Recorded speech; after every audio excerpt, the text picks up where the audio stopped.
வணக்கம். எட்டயபுரம் தலைவர் பேசுகிறேன்.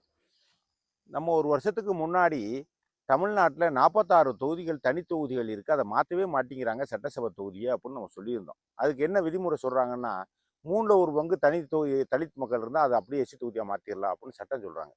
அப்படி இருக்கும்போது எப்போவுமே அங்கே அந்த மக்கள் கூட இருந்துக்கிட்டே இருப்பாங்க. 1,00,000 பேர் இருக்காங்கன்னு வைங்க, 2,00,000 பேர் இருக்காங்க, அதில் 1,00,000 மக்கள் அவங்க இருக்காங்க, அதில் 70,000 மக்கள் இருக்காங்கன்னு வைங்க. மற்ற சமூகத்தை மற்ற ஜாதிக்காரங்க பூரா சேர்ந்து 1,20,000 அவங்க மட்டும் 70,000 வைங்க. அவங்க குழந்தை பெற்று அவங்க கல்யாணம் பண்ணி இப்படி அவங்க ஜனத்தொகை கூட்டிகிட்டே இருக்கும். அப்போ இவங்க ஜனத்தொகையை விட அவங்க கம்மியாக தான் இருப்பாங்க எப்போவுமே. ஆக மொத்தத்தில் இந்த முறையே தப்பு. அதனால 46 தொகுதியில் சுழற்சி முறையில் மாற்றுங்க அப்படின்னு சொல்லி நம்ம வால் போஸ்ட்லேருந்து போராட்டம்லாம் பண்ணியிருக்கோம். கலெக்டருக்கு கூட பெட்டிஷன் கொடுத்துருக்கோம். முதலமைச்சருக்கு பிரதமர் வரைக்கும் நம்ம கடிதமே எழுதியிருக்கிறோம். அதை அப்படியே விட்டுட்டாங்க. க என்ன ஏதுன்னு கேட்டால் ஒன்றுமே பதிலும் சொல்லலை. கேட்டால் அரசாங்கத்தின் கொள்கை முடிவு, கழுத முடிவு, குதிரை முடிவு எதையோ ஒன்று சொல்கிறது நம்மகிட்ட. கேட்ட மனுவுக்கு எதையா ஒன்று சொல்லி விட்டு போகிறது தானே அவங்க. அப்படி சொன்னவன் நான் கம்முன்னு கடப்பில் போய் போச்சு. முதலமைச்சர் இருக்கும்போது ஸ்டாலின் வேலை பார்க்கல, எவருமே வேலை பார்க்கல. அப்படியே கடப்பில் போச்சு. நம்மளை விட்டுட்டான். சரி காலம் வரட்டும், அது என்ன பண்ணுறாங்கன்னு தெரியல அப்படின்னு பேப்பர்லாம் போட்டுருந்தாங்க. அதை மாற்றணும், சுழற்சி முறையில் மற்ற மக்களும் நிற்கணும். வேணாம்னு சொல்லலை, தலித் மக்களுக்கு தொகுதி வேணாம்னு நம்ம சொல்லலை. ஒவ்வொரு வருஷமும் சுற்றிக்கிட்டே வரட்டே ஒரே தொகுதியில் இருந்தால் மற்ற சாதிக்காரங்க நிற்க முடியல அப்படின்னு சொன்னதுக்கு அவங்க என்ன சொன்னாங்கன்னா, மற்ற சாதிக்கில் சட்ட ஒழுங்கு பிரச்சனை ஏற்படும், அவங்க வேற ஆளுங்க நின்று எம்எல்ஏ ஆனால் இவங்க மக்களுக்கு பாதிப்பு ஏற்படும் அப்படின்ற மாதிரி அவங்க ஒரு விளக்கத்தை சொன்னாங்க.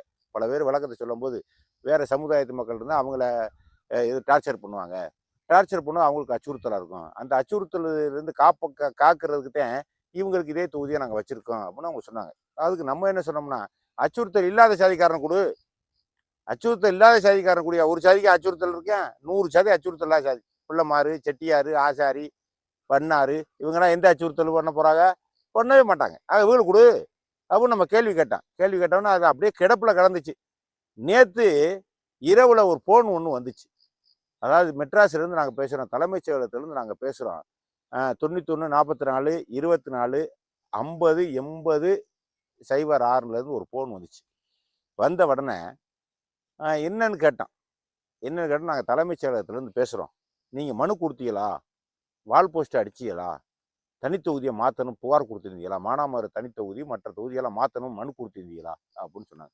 ஆமாம், சுழற்சி முறையில் வரணும், திருப்பத்தூர் அதுக்கு அடுத்து வரணும், அதுக்கடுத்து காரைக்குடி வரணும், அதுக்கடுத்து சிவகங்கை வரணும்.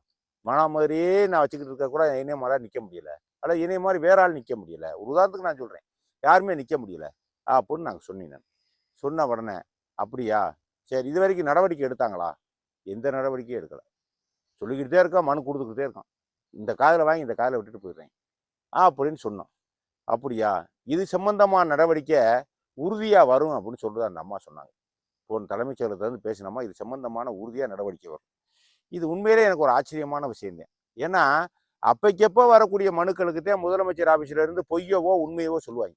இது வரைக்கும் நடவடிக்கை எடுக்கிறான், நடவடிக்கை இல்லை, சட்டப்படி நடக்குது, கோர்ட்டுக்கு போங்க, அங்கே போங்க, இங்கே போங்க, இதைத்தான் சொல்லுவாங்களே ஒழிய ஆட்சி முடிஞ்சு ஒரு வருஷத்துக்கு முன்னாடி கொடுத்த மனுவை தூசி தட்டி எடுத்து நமக்கு ஒரு பதில் கொடுக்குறாங்கன்னா உண்மைக்கே ஒரு ஆச்சரியமான விஷயம்.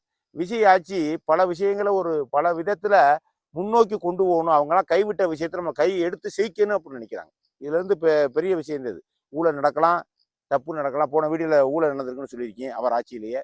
அதுக்கு முன்னாடி ஆட்சியில் முதலீட்டு மாவட்ட காசையை வாங்கலைன்னு நான் சொல்லியிருக்கேன். எல்லா விஷயத்தையும் எது இருக்கோ அப்பைக்கப்போ நம்ம சொல்லிக்கிட்டே வர்றோம். ஆக மொத்தத்தில் இப்போ என்னென்னா, ஒரு வருஷம் 1.5 வருஷத்துக்கு முன்னாடி ஒரு மனு கொடுத்ததை, திமுக காலத்தில் மனு கொடுத்ததை இப்போ தூசி தட்டி எடுத்து அதுக்கு என்னதான் காரணி அதை மாற்றுறதுக்கு என்ன வேலைங்கிறத விஜய் சர்க்கார் நடத்துகிறாங்கன்னு நான் நம்புகிறேன். ஏன்னா அவங்க கேட்ட விதம் அப்படி, நான் சொன்ன விதமும் அப்படி அக்கறையாக இருக்காங்க அவங்க.